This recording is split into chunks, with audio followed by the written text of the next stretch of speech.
তো অনেক দিন পরে আজকে আমরা একটু ঘুরতে বেরোলাম, আর বাবাই দেখতে পাচ্ছ সমানে হাত মানে হাতটাকে গালের মধ্যে নিয়ে রয়েছে। বেরিয়ে পড়েছি, যাবো হচ্ছে সিটি সেন্টার 2-তে।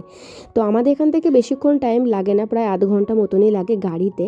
তো এই যে চলে এসেছি সিটি সেন্টার 2-তে।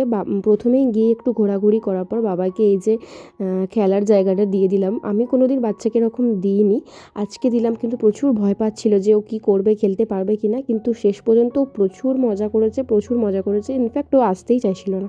তারপরে ওখান থেকে বেরোনোর পরেও কিছু খাওয়ালাম, আমরাও কিছু খেলাম। টুকটাক খেয়ে দিয়ে যাচ্ছি হচ্ছে একটা হস্তশিল্প মেলাতে। তো আমি মানে কোনো দিন এরকম কলকাতায় এরকম মেলা দেখিনি। ও বললো চলো নিয়ে যাই বলে, এই যে প্রচুর বড় মেলা, এত বড় মেলা ঘুরে শেষ করা যাবে না। আর প্রচুর দোকান, বাংলাদেশি দোকান, আমাদের দেশের দোকান, বিভিন্ন দেশের দোকান। ওখানে জামা কাপড় বিক্রি হচ্ছিলো।